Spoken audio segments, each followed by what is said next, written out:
ഒരുപാട് വിഷയങ്ങൾ, പ്രത്യേകിച്ചും ഈ വർഗീയത ഉണ്ടാക്കുന്ന വിഷയങ്ങളിൽ നമ്മുടെ സർക്കാർ, സംസ്ഥാന സർക്കാർ എങ്ങനെയാണ് ഇടപെടുന്നത്, എപ്പോഴാണ് ഇടപെടുന്നത് എന്നുള്ളതാണ് ചോദ്യം. ഇപ്പോൾ ഏറ്റവും ഒടുവിൽ വന്ന മുനമ്പം വിഷയം ഇപ്പോൾ ഉയർന്നു വന്നിട്ട് ദിവസങ്ങളെത്രയായി, ആഴ്ചകളെത്രയായി. പക്ഷേ സർക്കാർ ഇപ്പോഴും ആ ഒരു പ്രധാനപ്പെട്ട യോഗം വിളിക്കാൻ ഇനിയും ദിവസങ്ങൾ കാത്തിരിക്കുകയാണ്. ഏറ്റവും ഒടുവിൽ പറയുന്നത് 22-ന് ആ യോഗം ചേരുമെന്നാണ്. അവിടെ വർഗീയത ആളിക്കത്താൻ വേണ്ടി ഒരു വിഭാഗം കൊണ്ടുപിടിച്ച് ശ്രമം നടക്കുന്നു. ദേശീയ മാധ്യമങ്ങളിലടക്കം ഈ വിഷയം ഇങ്ങനെ വർഗീയത ആളിക്കത്തിക്കാൻ വേണ്ടി ഉപയോഗിക്കുകയും ചെയ്യുന്ന സന്ദർഭമാണ് എന്ന് ഓർക്കുക. പക്ഷേ സർക്കാർ ഇപ്പോഴും വരട്ടെ എന്ന് പറഞ്ഞ് നിൽക്കുകയാണ്. ഈ ഗോപാലകൃഷ്ണ വിഷയത്തിലും നമുക്ക് അതേ അവസ്ഥ കാണാം. അത്രത്തോളം ഇല്ലെങ്കിലും സർക്കാർ നടപടിയെടുക്കാൻ വൈകുകയാണ്. ഇപ്പോൾ ഇതുവരെയും അദ്ദേഹത്തിനെതിരെ പോലീസ് കേസ് രജിസ്റ്റർ ചെയ്തിട്ടില്ല. പക്ഷേ അത് ഈ സർക്കാരിൻ്റെ മെല്ലപ്പോക്ക് പല വിഷയങ്ങളിലും നമ്മുടെ സമൂഹത്തെ വല്ലാതെ അസ്വസ്ഥപ്പെടുത്തുന്നില്ലേ? ഈ വർഗീയതയോട് എടുക്കുന്ന സമീപനങ്ങൾ നമുക്ക് രണ്ട് തരത്തിൽ കാണുന്നു. ഒന്ന്, മൊത്തം വർഗീയതയോട് ടോട്ടൽ സിസ്റ്റവും സൊസൈറ്റിയും എല്ലാം സമരസപ്പെടുക, യൂസ്ഡ് ആവുക എന്ന് പറഞ്ഞ ഏർപ്പാടുണ്ട്. ഇപ്പോൾ ഇന്ത്യയിൽ ഇപ്പം വളരെ ആസൂത്രിതമായിട്ടുള്ള വർഗീയതയുടെ പ്രൊപ്പഗേഷൻ തുടങ്ങിയിട്ട് ഏതാണ്ട് 99 കൊല്ലമെങ്കിലും ആയിട്ടുണ്ട്. അടുത്ത വർഷം അത് 100 വർഷമാകാൻ പോവാണ്. അപ്പോൾ അത് ഇന്ത്യയിലുണ്ട്. അതിൻ്റെ ഒരു പരമാവധിയിൽ അത് പ്രവർത്തിക്കുന്നതാണ് നമ്മൾ 2014 മുതൽ ഇങ്ങോട്ട് കണ്ടുപിടിക്കുന്നത്. നരേന്ദ്രമോദി സർക്കാരിൻ്റെ കാലം തുടങ്ങിയതിന് ശേഷം ഇന്ത്യയിലാകമാനം വ്യാപകമായി വർഗീയത പ്രചരിപ്പിക്കപ്പെടുകയും തീവ്ര വർഗീയത, പരമത വിദ്വേഷം, മുസ്ലിം വിദ്വേഷം എന്ന് പറയുന്ന സംഗതി ഒരു സാധാരണ സംഗതിയായി മാറുകയും ഒരു ഘട്ടം കഴിഞ്ഞപ്പോൾ ആർക്കും അതിലൊരു പുതുമയും തോന്നതാവുകയും ചെയ്തു. ഇപ്പോൾ കാലിക്കടത്തിൻ്റെ പേരിലൊക്കെ ആളുകളെ തല്ലിക്കൊല്ലുക, ചുട്ടുകൊല്ലുക എന്നൊക്കെ പറഞ്ഞ് നമുക്ക് ആദ്യത്തെ ഓർമ്മയുണ്ടെങ്കിലും പിന്നീടൊന്നും ഓർമ്മയില്ല. ഇപ്പോൾ നടന്നുകൊണ്ടേയിരിക്കുന്നുണ്ട്. ആളുകൾ യൂസ്ഡ് ആവുന്നുണ്ട്. കേരളത്തിൽ പോലും വർഗീയമായ, ഇപ്പം നേരത്തെ പറഞ്ഞല്ലോ, ഹിന്ദു വാട്സാപ്പ് ഗ്രൂപ്പ് ഉണ്ടാക്കും. ആളുകൾക്ക് ഞെട്ടലുണ്ടാവാത്തതിൻ്റെ കാരണം ആളുകൾ 2014 ശേഷം തീവ്ര വർഗീയതയുടെ അറ്റ്മോസ്ഫിയർ രൂപപ്പെടുകയും അതിനകത്ത് എല്ലാവരും സെറ്റാവുകയും ചെയ്യുന്നത് കൊണ്ടാണ്. അതൊരു ഘടകമാണ്. രണ്ടാമത്തേത്, ഇപ്പം ഇവിടുത്തെ കാര്യം പറയുമ്പോൾ അതിനോട് യൂസ്ഡ് ആവുന്നതുകൊണ്ട് ഇപ്പം ഹിന്ദു മല്ലു വാട്സാപ്പ് ഗ്രൂപ്പ് എന്നൊക്കെ കാണുമ്പോൾ ഒരു ടെൻഷൻ, ഒരു ഞെട്ടൽ ആർക്കും തോന്നുന്നില്ല. ഒരു പക്ഷേ സർക്കാരിനും തോന്നുന്നുണ്ടാവില്ല. സർക്കാർ സംവിധാനങ്ങൾക്കകത്തേക്ക് ഹിന്ദുത്വ ആശയങ്ങൾ കടന്നു വരുന്നു, അല്ലെങ്കിൽ സർക്കാരിൻ്റെ ഉദ്യോഗസ്ഥൻ പോയി RSSുമായി കൂടിക്കാഴ്ച നടത്തുന്നു, സർക്കാരിന് ഒന്നും തോന്നുന്നുണ്ടാവില്ല. കാരണം ഈ പറഞ്ഞ ഇക്കോസിസ്റ്റം ഉണ്ടല്ലോ, മൊത്തത്തിൽ മാറിയ സിസ്റ്റത്തിനകത്തായിരിക്കും സർക്കാരും പെട്ടുപോയിട്ടുണ്ടാവുക. സർക്കാരിൻ്റെ അഡ്മിനിസ്ട്രേഷൻ സംവിധാനം എല്ലാം അതിനകത്തായിരിക്കും. അങ്ങനെ കാണേണ്ട ഒരു കാര്യമുണ്ട്. അപ്പോൾ പൊതുസമൂഹം ആകെ തന്നെ ഹിന്ദുത്വത്തോട്, വർഗീയ വിഭജന ആശയങ്ങളോട് സമരസപ്പെടുമ്പോൾ സിസ്റ്റവും സമരസപ്പെടും, സ്വാഭാവികമാണ്. അത് കാണേണ്ടതാണ് ഒന്ന്. രണ്ടാമത്തേതാണ് ഏറ്റവും അപകടകരമായ ഒരു കാര്യം. ഇത് അപകടകരം തന്നെ ആയിരിക്കും തന്നെ. രണ്ടാമത്തേത്, ഈ സമൂഹമാകെ തന്നെയും ഈ ഹിന്ദുത്വ ആശയങ്ങളോട് സമരസപ്പെടുന്നതിനെ റെസിസ്റ്റ് ചെയ്യാൻ ഉത്തരവാദിത്തപ്പെട്ട ആൾക്കാരുണ്ട്, മൂവ്മെൻറ്റുകളുണ്ട്, രാഷ്ട്രീയ പാർട്ടികളുണ്ട്, നേതാക്കളുണ്ട്. അവർ ഈ സംഗതിയെ നമുക്കും പ്രയോജനപ്പെടുത്താം എന്ന മട്ടിലെടുത്ത് ഉപയോഗിക്കുന്നതാണ് ഏറ്റവും അപകടകരമായി കേരളം ഇന്ന് കണ്ടുകൊണ്ടിരിക്കുന്ന കാര്യം. അത് ഈ പറഞ്ഞ മുനമ്പം വിഷയം വളരെ പ്രധാനപ്പെട്ട ഒന്നാണ്. തെരഞ്ഞെടുപ്പിന് മുൻപ് നോക്കൂ, ഈ തെരഞ്ഞെടുപ്പ് വളരെ പ്രധാനമാണ്. കേരളത്തിൽ ഇപ്പോൾ സമീപകാലത്ത് എടുത്താൽ ഇപ്പം ലെഫ്റ്റിൻ്റെ ഭാഗത്ത് നമ്മൾ കണ്ടിട്ടുള്ള ഏറ്റവും അപകടകരമായ ഇത്തരം തീക്കളികളെല്ലാം ഏതെങ്കിലും ഒരു തെരഞ്ഞെടുപ്പുമായി ബന്ധപ്പെട്ട് അവരെടുക്കുന്ന ഒരു സ്ട്രാറ്റജിയുടെ ഭാഗമായിരിക്കും. പഞ്ചായത്ത് തെരഞ്ഞെടുപ്പിന് മുമ്പ്, നിയമസഭാ തെരഞ്ഞെടുപ്പിന് മുമ്പ്, ലോക്സഭാ തെരഞ്ഞെടുപ്പിന് മുമ്പ്, ഇപ്പോൾ കാണുന്ന ഈ ബൈ ഇലക്ഷന് മുമ്പൊക്കെയും കാണുന്ന അവർ ഡയറക്റ്റ്ലി അവരൊരു വെപ്പൺ എടുത്ത് ഉപയോഗിക്കുകയല്ല, ഉയർന്നു പൊങ്ങുന്ന സംഗതികളോട് വളരെ സ്ട്രാറ്റജിക്കായ സമീപനം എടുക്കുക. നിശബ്ദത കൊണ്ട്, തൊടാതിരിക്കൽ കൊണ്ട്, ഡിലേയിങ് കൊണ്ട്, അങ്ങനെ പല സ്ട്രാറ്റജി അവരെടുക്കുക. അത് ഡാമേജ് ഉണ്ടാക്കും. ആ ഡാമേജിൻ്റെ ആദ്യത്തെ ബെനിഫിഷ്യറി അവരുമായിരിക്കും. ഈ മുനമ്പം വിഷയം എടുത്താൽ, മുനമ്പം വിഷയം ഇന്ന് തെരഞ്ഞെടുപ്പിലെ ഏറ്റവും പ്രധാനപ്പെട്ട വിഷയങ്ങളിലൊന്നാണ്. പാലക്കാട്ടെ BJP സ്ഥാനാർത്ഥി മുനമ്പത്തെ സമരക്കാർക്കിടയിൽ വന്ന് കാണുന്നു. BJPയുടെ നേതാക്കളെല്ലാവരും മുനമ്പവുമായി ബന്ധപ്പെട്ട ഏറ്റവും തീവ്രമായ പരമത വിദ്വേഷം പ്രസംഗിക്കുന്നു. ഫാക്ച്വൽ അല്ലാത്ത കാര്യങ്ങൾ വർഗീയതയ്ക്ക് വേണ്ടി ആഞ്ഞുപയോഗിക്കുന്നു. ഗവൺമെൻറ് ചെയ്യേണ്ടതെന്നാണ്. ഗവൺമെൻറ്റിൻ്റെ ആദ്യത്തെ ബാധ്യത ഈ ഇലക്ഷനിൽ ഇതൊരു പ്രചാരണ വിഷയമാകാൻ പാടില്ല എന്ന് നിർബന്ധ ബുദ്ധി സർക്കാരിന് ഉണ്ടാവണമായിരുന്നു. നമ്മുടെ കേരളത്തിലെ ഒരു തെരഞ്ഞെടുപ്പ് വർഗീയ വിഷയത്തിന്മേലല്ല ഊന്നേണ്ടത്. അതുകൊണ്ട് ഞങ്ങൾ ഇതിനൊരു പരിഹാര മുദ്ര എടുത്തു വയ്ക്കാൻ ഗവൺമെൻറ് കഴിഞ്ഞില്ല. എന്ന് മാത്രമല്ല, നേരത്തെ പറഞ്ഞ പോലെ ഇതിൻ്റെ ചർച്ച ഏതോ ദിവസം വെച്ചിരിക്കുകയാണ്. ഗവൺമെൻറ് ആളുകൾ ചില സ്റ്റേറ്റ്മെൻറ്റുകളൊക്കെ നടത്തുന്നുണ്ട്. പക്ഷേ ഗവൺമെൻറ്റിനെ സംബന്ധിച്ച് ഇടപെടേണ്ട കാര്യമുണ്ട്. ഇതിനകത്ത് ആളുകളെ കുടിയിറക്കാൻ പോകുന്നില്ല, ഇങ്ങനെ ഒരു വർഗീയമായിട്ടല്ല ഇതിനെ കണ്ട്, ഇതിന് ഇന്ന ഘടകങ്ങളുണ്ടെന്നൊരു വ്യക്തത വരുത്തി അതിന് നടുവിൽ കയറിയുന്ന ആ പ്രശ്നം പരിഹരിക്കാൻ, ഇനി ഇത് വർഗീയ വിഭജന ശക്തികൾക്ക് ഉപയോഗിക്കാൻ കഴിയില്ല എന്ന ഒരു തീർപ്പ്, അല്ലെങ്കിൽ ഒരു അർദ്ധവിരാമം ഇടാൻ അതിന് കഴിയണമായിരുന്നു ചോദിച്ചാൽ അതിനുവേണ്ടി ഇറങ്ങണം, ഇനീഷ്യേറ്റീവ് എടുക്കണം. അത് എടുക്കുന്നില്ല. എടുക്കാതിരിക്കുമ്പോൾ നമുക്ക് തോന്നുന്നത് സർക്കാരിന് കഴിയാഞ്ഞിട്ടാണോ, അതോ ഉപേക്ഷ വിചാരിക്കുകയാണോ, ഉദാസീന സമീപനമാണോ, അതോ ഡെലിബറേറ്റ് ആണോ എന്നുള്ള ക്വസ്റ്റ്യൻ വരുമ്പോൾ നമുക്ക് പുറമേയുള്ള പല ഉദാഹരണങ്ങളും കാണുമ്പോൾ തോന്നും, പല സംഗതി എടുക്കാൻ തോന്നും. ഇവിടെ തന്നെ പലകുറി നമ്മൾ സംസാരിച്ചതുപോലെ 80-20, അതായത് ന്യൂനപക്ഷ ആനുകൂല്യങ്ങൾ മുഴുവൻ മുസ്ലിം സമൂഹങ്ങൾ കൊണ്ടുപോവുകയാണ് എന്നൊരു പരാതി ഉയർത്തുന്ന ഒരു കൂട്ടം ആളുകൾ. പിന്നെ അത് പതിയെ ആരേറ്റെടുക്കുന്നു? ഇത് ക്രിസ്ത്യാനിറ്റിയുമായി ബന്ധപ്പെട്ട പ്രധാനപ്പെട്ട ആളുകൾ തന്നെ ഏറ്റെടുക്കുന്നു. അവരുടെ പത്രങ്ങളിൽ അതിനകത്ത് നടുപ്പേജിൽ ലേഖനം വരുന്നു. അതിൻ്റെ നേതാക്കൾ പ്രധാനമന്ത്രി നരേന്ദ്രമോദിയുമായി കൂടിക്കാഴ്ച നടത്തുമ്പോൾ ഈ പ്രശ്നം ഉന്നയിക്കുന്നു. ആ പ്രശ്നം അവർ ഉന്നയിച്ചു എന്നത് വാർത്തയായി വരുന്നു. സർക്കാർ നിശബ്ദത അവലംബിക്കുന്നു. എന്ന് വെച്ചാൽ എന്താണ്? ന്യൂനപക്ഷങ്ങൾ കൊണ്ടുപോവുകയാണ് എല്ലാം എന്നൊരു നരേറ്റീവ് രൂപപ്പെടുന്നു. അത് പൊതു അന്തരീക്ഷത്തെ ആകെ തന്നെ പൊതിയുന്നു. ഒരു തെരഞ്ഞെടുപ്പ് കാലത്താണ് അതെന്ന് ഓർക്കണം. ഗവൺമെൻറ് പരമാവധി ഡിലേയിങ് എടുക്കുകയാണ്, സ്ട്രാറ്റജി എടുക്കുകയാണ്. അത് വിഭജനം ഉണ്ടാക്കുന്നു. അതിന് രാഷ്ട്രീയമായി വിളവ് കൊയ്യപ്പെടുകയും ചെയ്തു. പിന്നീട് സർക്കാർ അതിനൊരു വിശദീകരണം കൊടുക്കുകയാണ് 80-20 കാര്യത്തിൽ. ഇതിന് നമുക്കറിയാവുന്നതാണ്. ഇപ്പം എൻ്റെയൊക്കെ ജില്ലയായ കോട്ടയം, പത്തനംതിട്ട, എറണാകുളത്തിൻ്റെ ഒരു സൈഡ് അവിടെ കേന്ദ്രീകരിച്ച് ഈ പറയുന്ന ക്രിസ്ത്യൻ സമുദായത്തിനിടയ്ക്ക് ഭയങ്കരമായ വർഗീയത കുത്തിത്തിരിയാൻ വേണ്ടിയുള്ള ശ്രമം നടന്നുകൊണ്ടിരിക്കുകയാണ്. അതിനോടെടുക്കുന്ന സമീപനം എന്താണ്? ആ ഈരാറ്റുപേട്ടയിലെ ഒരു പള്ളിയിൽ ചെറിയ കുഞ്ഞുങ്ങൾ ഒരു വൈദികനെ കൊല്ലാൻ ശ്രമിച്ചു എന്ന് വ്യാജമായ ഒരു ആരോപണം ഒരു തെരഞ്ഞെടുപ്പിൽ തൊട്ടും ഉണ്ടാക്കുന്നു. ലോക്സഭാ തെരഞ്ഞെടുപ്പിൽ നേട്ടമുണ്ടാക്കാൻ കഴിയും. ഇപ്പോൾ പുതുതായി ചേർന്ന പാർട്ടിയായ BJP എനിക്കതിൽ നിന്ന് ചില ഗുണങ്ങൾ തരുമെന്ന് പൂഞ്ഞാറിലെ ഒരു മുൻ MLA തീരുമാനിച്ച അദ്ദേഹം കത്തിക്കുന്ന ഒരു വിഷയമാണ്. അത് ഈ സർക്കാരിന് മനസ്സിലാവാഞ്ഞിട്ടാണോ? അത് കത്തിക്കുന്നത് ആരാണ്? ഏറ്റെടുത്തിരിക്കുന്ന ആരാണ്? അവർ പറയുന്നതിലെ ലോജിക്കില്ലായ്മ എന്താണ്? നുണ എന്താണ്? ഗവൺമെൻറ് മനസ്സിലാക്കേണ്ടതായിരുന്നു. പക്ഷേ മര്യാദകേടാണ് കുഞ്ഞുങ്ങൾ കാണിച്ചതെന്ന് പ്രഖ്യാപിക്കുകയാണ് ഒരു മുഖ്യമന്ത്രി. അദ്ദേഹം ഒരു രഹസ്യയോഗം എന്ന് വെച്ചാൽ പുറത്തുനിന്നുള്ള മാധ്യമങ്ങൾക്ക് ആക്സസ് ഇല്ലാത്തൊരു യോഗത്തിൽ ആ കാര്യം പറയുകയും ആ പോർഷൻ മാത്രം ലീക്ക് ചെയ്യുകയും ചെയ്യുന്നു. അപ്പോൾ എന്താ ഗവൺമെൻറ് ഉദ്ദേശിക്കുന്നത്? അതായത് 100% വർഗീയമായ വിഭജനത്തിന് വേണ്ടി ഉണ്ടാക്കിയിട്ടുള്ള ഒരു പ്ലോട്ട് ഗവൺമെൻറ് അതിനെ ഓൺ ചെയ്യാണ്. ഇത് ശരിയാണ്, കുഞ്ഞുങ്ങൾ കാണിച്ചത് അപരാധമാണ് എന്ന് പറയുകയാണ്. അപ്പോൾ ഇങ്ങനെ നിരന്തരമായി ഇത്തരം വിഷയങ്ങൾക്കകത്ത് ഗവൺമെൻറ് എടുക്കുന്ന, പ്രത്യേകിച്ച് CPM-നെ പോലൊരു പാർട്ടി എടുക്കുന്ന സമീപനം അങ്ങേയറ്റം നിരാശാജനകമാണ്. അതുകൊണ്ട് ഇതിനെ കേവലമായ ഉദാസീനത, നടപടികൾ എടുക്കാൻ വൈകുക, എല്ലാം നാശമായി കഴിയുമ്പോൾ നടപടിയെടുക്കുന്ന തരത്തിലുള്ള എഫിഷ്യൻസി ഇഷ്യൂ ആണെന്ന് ചോദിച്ചാൽ ഇത് എഫിഷ്യൻസി ഇഷ്യൂ അല്ല. വർഗീയത എന്താണെന്ന് മനസ്സിലാക്കാൻ CPM-നെ പോലെ ശേഷിയുള്ളൊരു പാർട്ടി വേറെ ഉണ്ടോ എന്ന് എനിക്ക് സംശയമാണ്. വർഗീയതയുടെ എല്ലാ സൂക്ഷ്മചലനങ്ങളും മനസ്സിലാക്കാൻ കഴിയുന്ന വിധത്തിൽ പ്രാപ്തിയുള്ള, അതിനെ എപ്പോഴും അനലൈസ് ചെയ്തുകൊണ്ടിരിക്കുന്ന, ഇന്ത്യയിലെ വർഗീയതയ്ക്കെതിരെ നരേന്ദ്രമോദിയുടെ നേതൃത്വത്തിലുള്ള BJP മുന്നോട്ട് വെക്കുന്ന വർഗീയ ആശയങ്ങളെ എപ്പോഴും സൂക്ഷ്മമായി നിരീക്ഷിക്കുകയും അതിനെതിരെ സംസാരിക്കുകയും ചെയ്യുന്ന ഒരു ദേശീയ പാർട്ടിയാണ് CPM. ആ CPM-ന് കേരളത്തിലെ വിഭജനാശയങ്ങളെക്കുറിച്ച് മനസ്സിലാക്കാനുള്ള ശേഷിയില്ലാഞ്ഞിട്ടല്ല, പക്ഷേ എടുക്കുന്ന സമീപനം പ്രശ്നമാണ്. ആ സമീപനത്തിലുള്ള ആത്മവിശ്വാസമാണ് ഹിന്ദു വാട്സാപ്പ് ഗ്രൂപ്പ് ഉണ്ടാക്കാമെന്നൊരു ഉദ്യോഗസ്ഥൻ തീരുമാനിക്കുന്നത്. ആ കുഴപ്പം ഗവൺമെൻറ് തിരിച്ചറിയണം എന്ന് വെച്ചാൽ അവർക്ക് തിരിച്ചറിയാഞ്ഞിട്ടല്ല. ഈ കളി അവസാനിപ്പിക്കണം ഗവൺമെൻറ്. കാരണം നമ്മളെപ്പോഴും പറയാറുള്ള പോലെ ഇതിൻ്റെ ആനുകൂല്യം ആദ്യം കിട്ടും, അവസാനം ഇതിന് കിട്ടുക വേറെ ആൾക്കായിരിക്കും. അങ്ങനെ കിട്ടിയ സംസ്ഥാനങ്ങളിൽ CPM കാണണം, പശ്ചിമ ബംഗാൾ CPM കാണണം, ത്രിപുര CPM കാണണം. എക്കാലത്തേക്കുമായും ഈ വിളവ് കൊയ്യാൻ ഇടതുപക്ഷ പുരോഗമന പ്രസ്ഥാനങ്ങൾക്കോ മതനിരപക്ഷ പ്രസ്ഥാനങ്ങൾക്കോ കഴിയില്ല. അതുകൊണ്ട് മുനമ്പം ഇത് ഭയങ്കര സീരിയസ് ആയിട്ടുള്ള പ്രശ്നമാണ്. കേരളത്തിൽ നമുക്ക് മനസ്സിലായിട്ടില്ല. പുറത്തേക്ക് ഇറങ്ങിയ മുഴുവൻ മനുഷ്യരും ഇപ്പം CPM-മായി ബന്ധപ്പെട്ടതാ. നമുക്ക് നമ്മുടെ ഡിബേറ്റിലൊക്കെ പങ്കെടുക്കുന്ന ഒരു CPM നേതാവ് എന്ന് വിളിക്കാവുന്ന ഒരാളുണ്ട്, ഇടത് സഹയാത്രികൻ. അദ്ദേഹം പോലും നിങ്ങളുടെ രാവിലെ എണീക്കും നിങ്ങളുടെ വീടിൻ്റെ മുമ്പിൽ വഖഫ് ഭൂമി എന്ന ബോർഡ് ചർച്ചയിൽ പങ്കെടുക്കുന്ന ആൾ. അതെ അദ്ദേഹം ചർച്ചയിൽ പങ്കെടുക്കുന്ന ആൾ. അദ്ദേഹം പോലും പറയുകയാണ് രാവിലെ എണീക്കും നിങ്ങളുടെ വീടിൻ്റെ മുമ്പിൽ വഖഫ് എന്ന് പറഞ്ഞ് ബോർഡ് വെച്ചിരിക്കുകയായിരിക്കും, സൂക്ഷിക്കണമെന്ന്. ഈ സംഗതി വളരെ എല്ലാ വീടുകളിലും കയറി ഇറങ്ങി പാലക്കാടും ചേലക്കരയിലും ഒക്കെ പറഞ്ഞുകൊണ്ടിരിക്കുകയാണ്. അപ്പോൾ നമ്മുടെ നാടിൻ്റെ അടിസ്ഥാന ആശയത്തെ ഇല്ലാതാക്കുകയാണ്, നമ്മുടെ ഒരു സെക്കുലർ ഭദ്രതയെ ഇല്ലാതാക്കിക്കൊണ്ടിരിക്കുകയാണ്. അത് തടയാൻ ഒന്നാമത്തെ ഉത്തരവാദിത്വം സർക്കാരിനാണ്. അപ്പോൾ സർക്കാർ അതിൻ്റെ നിയമം ഉപയോഗിച്ചുകൊണ്ടും CPM എന്ന് പറയുന്ന പാർട്ടി അതിൻ്റെ പൊളിറ്റിക്കൽ വില്ല് ഉപയോഗിച്ചുകൊണ്ടും ചെയ്യേണ്ട ഒരു കാര്യത്തിൽ അവർ ആ കാര്യത്തിൽ ഭയങ്കരമായ കുറ്റകരം, അപരാധം എന്ന് വിളിക്കാൻ കഴിയുന്ന പൊസിഷനാണ് എടുക്കുന്നത്. അവർക്കിത് അവസാനിപ്പിക്കാൻ തോന്നട്ടെ.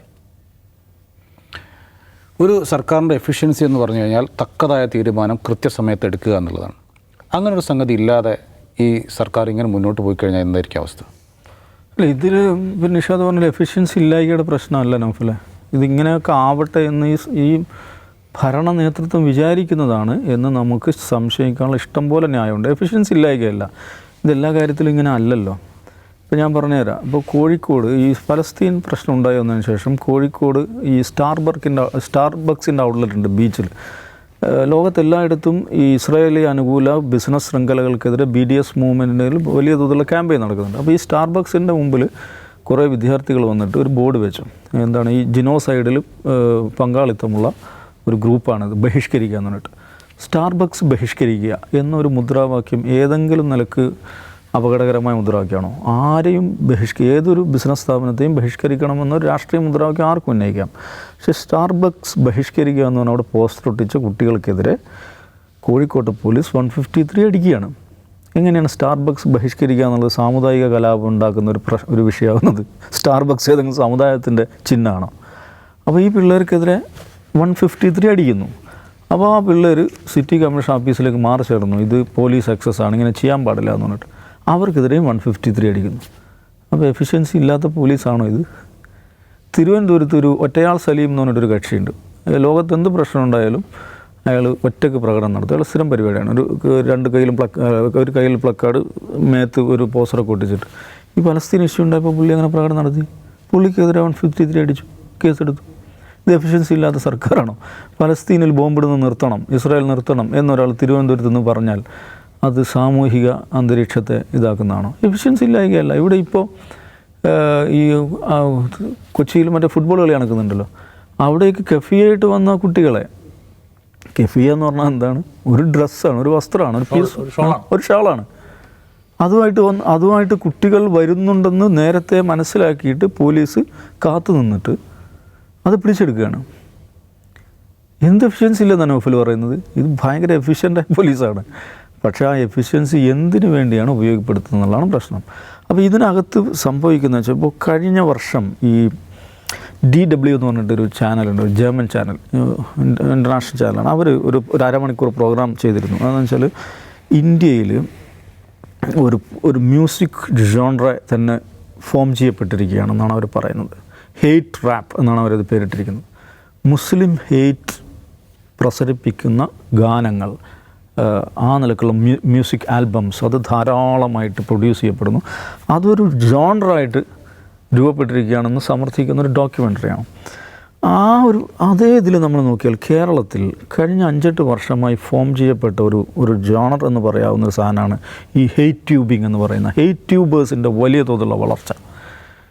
എത്രത്തോളം എന്നാൽ നമുക്ക് സാധാരണയിൽ കേരളത്തിൻ്റെ സാമൂഹിക അന്തരീക്ഷത്തിൽ സാമാന്യന് ആളുകൾ പറയാൻ അറച്ചിരുന്ന തരത്തിലുള്ള പച്ച വർഗീയത നിരന്തരമായി പറഞ്ഞുകൊണ്ടിരിക്കാൻ വേണ്ടിയിട്ട് ഡസൻ കണക്കിന് ഹെയ്റ്റ് ട്യൂബിംഗ് പ്ലാറ്റ്ഫോംസ് ഉണ്ടായി വന്നു. എങ്ങനെയാണ് അത് ഡസനായത്? ആദ്യം ഒന്ന് തുടങ്ങുന്നു, അതിൻ്റെ പരമാവധി പറയുന്നു, ഒരു പ്രശ്നമില്ല, അപ്പം സമാനമായ സംഗതികൾ ഇങ്ങനെ ഓരോന്നോരോന്നായി പറയുന്നു. അത് നോർമലൈസ് ചെയ്യപ്പെടുകയാണ്. അത് നോർമലൈസ് ചെയ്യപ്പെട്ടിട്ട് അടുത്ത ഘട്ടത്തിൽ എന്താ വരുന്നത്?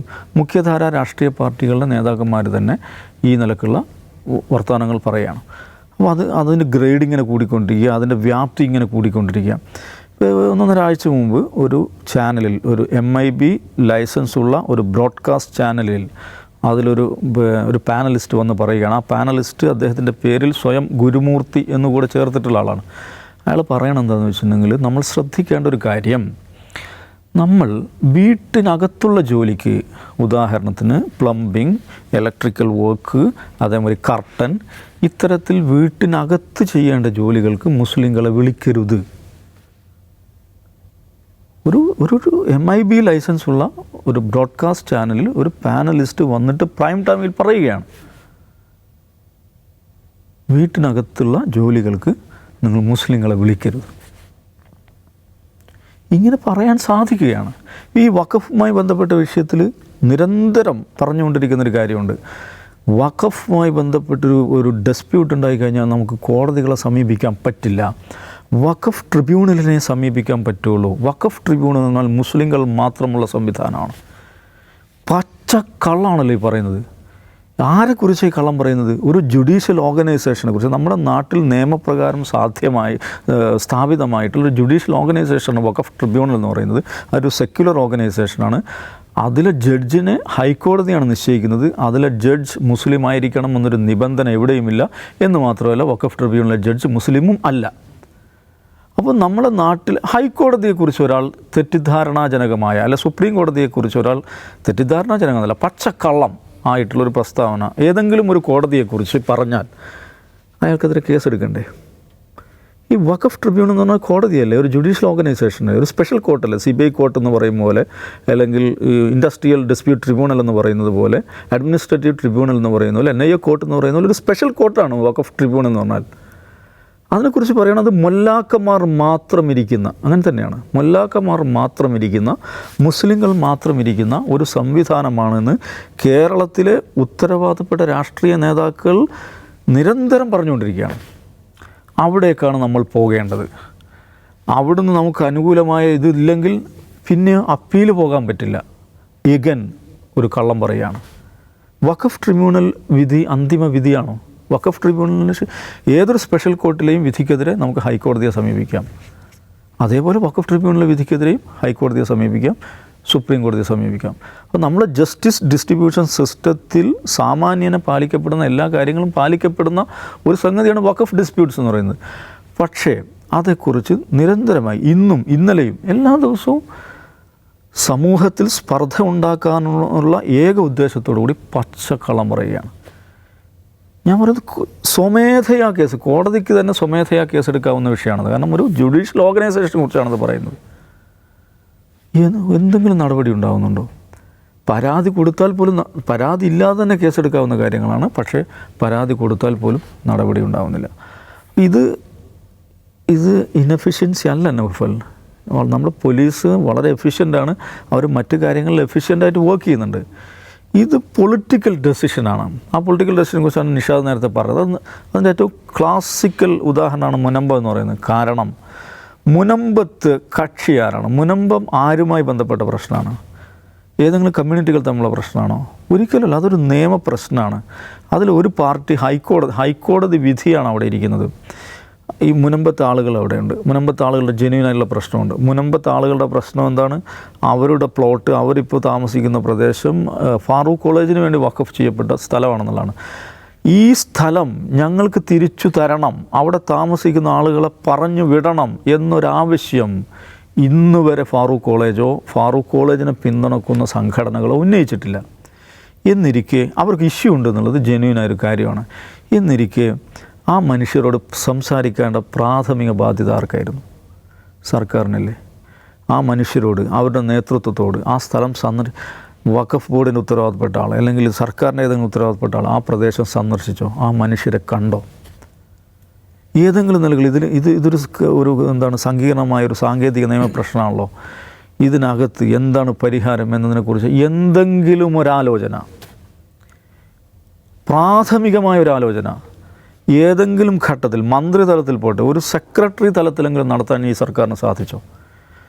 ഈ വഖഫ് മുനമ്പത്തെ ജനങ്ങൾ സമരത്തിന് പോയത് പെട്ടെന്ന് പൊടുന്നനെ വാ നാളെ സമരം എന്ന് പറഞ്ഞല്ല. ഈ വിഷയം കുറേ അധികമായവർ ഉന്നയിക്കുന്നുണ്ട്. സാമൂഹ്യ മാധ്യമങ്ങളിൽ ഈ വിഷയം ഉണ്ട്. അവിടുത്തെ ജനങ്ങൾ ഇതേക്കുറിച്ച് പറഞ്ഞുകൊണ്ടിരിക്കുന്നുണ്ട്. നിരന്തരമായി പറഞ്ഞിട്ടും ഒരനക്കവും ഇല്ലാതായപ്പോഴാണ് അവർ സമരപ്പന്തലിടുക. അത് നമ്മൾ മനസ്സിലാക്കണം. ആ ജനങ്ങൾ തന്നെ അവരുടെ സ്വന്തം കിടപ്പാടങ്ങളിൽ ബന്ദികളാക്കപ്പെടുന്ന മനുഷ്യരാണ് അവർ. അങ്ങനത്തെ മനുഷ്യർ, അങ്ങനത്തെ ഒരു സംഭവം അപൂർവമായിരിക്കും. ആ മനുഷ്യരോട് സംസാരിക്കണ്ടേ? അത് ഫാറൂഖ് കോളേജായിട്ട് സംസാരിക്കണ്ടേ? ഫാറൂഖ് കോളേജായിട്ട് ഈ സർക്കാരിൽ ആരെങ്കിലും സംസാരിച്ചു? ഇതൊന്ന് വരി, നമുക്കൊന്നിരിക്കാം, മുനമ്പത്തെ ആളുകളെ വിളിക്കുക, ഫാറൂഖ് കോളേജുകാരെ വിളിക്കുക, നമുക്കൊന്നിരിക്കുക, എന്താ ഇതിനൊരു സൊല്യൂഷൻ? ഒരു സംഗതി ചെയ്യാതെ അതിൻ്റെ ആ വർഗീയതയുടെ വൃത്തികേടിൻ്റെ വഷളത്തരത്തിൻ്റെ പാരമ്യത്തിലെത്തി നിൽക്കുമ്പോൾ ഇത് നമുക്കൊരു മീറ്റിംഗ്, ഓൺലൈൻ മീറ്റിംഗ് വിളിക്കാം, എന്താ പറഞ്ഞിരിക്കുന്നത്? ആ ഓൺലൈൻ മീറ്റിങ്ങിൻ്റെ ഡേറ്റ് മാറ്റി. ഇതൊക്കെ ചുമ്മാ സംഭവിക്കാമെന്നാണ് വിചാരിക്കുന്നത്. ഇതിങ്ങനെ നടക്കട്ടെ, തമ്മിൽ തല്ലട്ടെ. ഇതാണ് ഞാൻ ഇതുമായി ബന്ധപ്പെട്ട ആദ്യത്തെ ചർച്ച പറഞ്ഞത്. ഇത് കുറുക്കൻ തന്ത്രമാണ്. തമ്മിൽ തല്ലി ഉറ്റി വീഴുന്ന ചോര കുടിക്കാമെന്ന അത്യന്തം ഹീനമായ രാഷ്ട്രീയമാണ് സർക്കാർ നടത്തിക്കൊണ്ടിരിക്കുന്നത്. അതിൻ്റെ ഭാഗമായിട്ടാണ് ഈ ഹേറ്റ് ട്യൂബർമാർ അവരിങ്ങനെ വിളയാടിക്കൊണ്ടിരിക്കുന്നത്. ഒരു നടപടി അവർക്കെതിരെ എടുക്കാത്തത്. ഈ പിണറായി വിജയൻ സർക്കാരിൻ്റെ ഏറ്റവും പ്രധാനപ്പെട്ട സംഭാവന എന്താണെന്ന് ചോദിച്ചാൽ പറയും, ഈ ഗോഡ്സ് ഓൺ കൺട്രിയെ ഹെയ്റ്റ്സ് ഓൺ കൺട്രി ആക്കി മാറ്റി എന്നുള്ളതാണ്. നമ്മളുടെ സങ്കല്പത്തിലില്ലാത്ത തരത്തിലുള്ള വിദ്വേഷത്തിൻ്റെ പ്രചാരണം നടക്കുകയാണ്. ഇത് ചുമ്മാ സംഭവിക്കുന്നതേ അല്ല.